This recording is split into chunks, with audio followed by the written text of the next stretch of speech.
Hey, what's up, everyone? I gotta start with this. I picked up the 2026 Yamaha YZ450F thinking it was just another refresh, but what hit me right away was how Yamaha actually dialed back the raw power to make it quieter. Turns out that's not a downgrade. It's a smart move that changes how the bike feels on the track entirely. I spent a full day comparing it side by side with my 2025 model at a local MX track. The engine updates jumped out first. They reshaped the intake port from round to this elliptical design, steepened the walls, and tweaked the cam timing by 3 degrees. What surprised me was how that smooths out the low-end torque without losing that punch you need for quick exits. Most riders chase peak horsepower like it's everything, but I doubt if they've felt how an over-aggressive engine tires you out after 20 minutes. On the 2025, I'd get that sharp hit off the line, but it often meant wrestling the bike more than flowing with it. Here's a practical tip I figured out early. Crank up the flywheel inertia like they did here, it's up 8%, and pair it with the new 51-tooth rear sprocket. It keeps the revs steady through bumpy sections, so you don't stall out in second gear as easily. Diving deeper into the chassis, I noticed Yamaha beefed up the neck area by 5 millimeters while thinning out the engine cradle. At first, I was curious if that would make it too rigid, but no, it actually plants the front end better in high-speed whoops. What caught me off guard was the switch to a hydraulic clutch. I compared it to the old cable setup, and while the cable had a finer feel for feathering, this Nissan unit self-adjusts under heat, no more fading after a long moto. A big misconception out there is that a bike needs to scream loud to perform. I used to think that too, until this quieter exhaust with the added resonators let me hear the track better, no earplugs needed, and I caught subtle tire feedback I missed before. Try this takeaway. Remap the ECU using the Power Tuner app to add a bit more top end if the stock feels too mellow. I locked in a custom setting with a password, and it turned the bike into my perfect balance without overdoing it.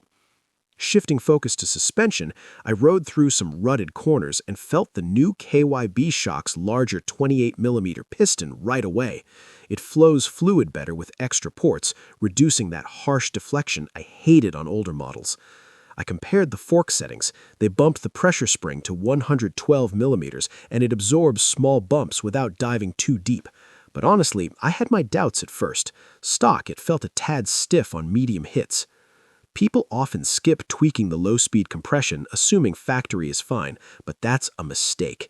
I went 4 clicks softer on the fork, and suddenly the bike tracked straighter without pushing wide. Here's a practical tip for you. Raise the fork height by 5 millimeters in the triples like I did. It lowers the front slightly, improving turn-in without sacrificing stability, perfect for technical tracks where you need quick direction changes. Now, on the bodywork side, I was impressed by how streamlined they made it.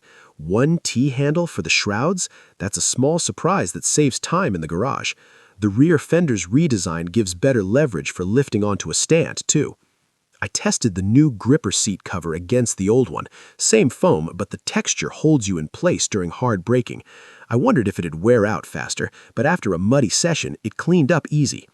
Most folks overlook the chain roller reduction. They dropped it 19 millimeters in diameter, shaving 50 grams. Sounds minor, but I felt less drag on long straights, and it adds up to a snappier response. Here's something practical. Check those new alignment marks on the chain block before every ride. I aligned mine precisely, and it cut down on uneven wear, a simple habit that extends your chain life by weeks. Thinking about the overall weight, it's up a pound to 243 wet, but I compared lap times and didn't notice it slowing me down. The refinements make it feel lighter in the air, actually. What puzzled me was the foot peg mount sticking out a bit far. On my first few laps, I kept standing on them by accident instead of the pegs. A quick adjustment with aftermarket pegs fixed it, though. A common error is ignoring the breather hose reroute. It's no longer dumping into the airbox, which means less oil mess. I missed that detail at first and wondered why my filter stayed cleaner. Take this away. Reroute your hoses similarly on older bikes if you're modding. It prevents that gurgling pop from the exhaust, giving a crisper throttle feel overall. Exploring the exhaust further, the resonator in the head pipe with those 10mm holes quiets things without choking flow. I rode back to back and heard the difference. Less intake roar, more focus on rhythm. I compared decibel levels mentally. It's down to meet FIM regs, but surprisingly, it didn't sap the fun. The mufflers angled down 1.6 degrees, shortening the tailpipe by 50 millimeters. Clever for weight distribution. Riders often assume noise limits kill performance, but here the smoother delivery lets you stay on the gas longer. I pushed harder in third gear without that abrupt hit throwing me off. For a takeaway, experiment with the TP map in the app if second to third feels gappy. I smoothed that transition and gained confidence in sweeping turns.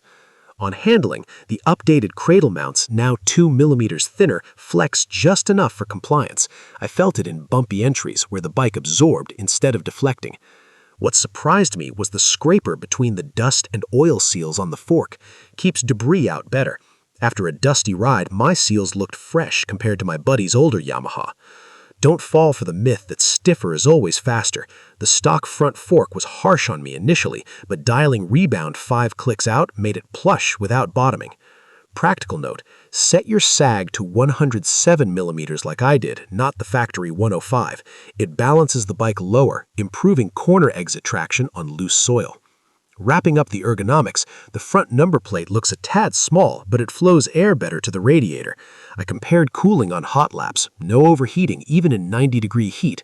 I had doubts about the perforated core pipe being larger by 3.6 millimeters, thinking it would soften the hit, but it actually evens out the power for predictable jumps.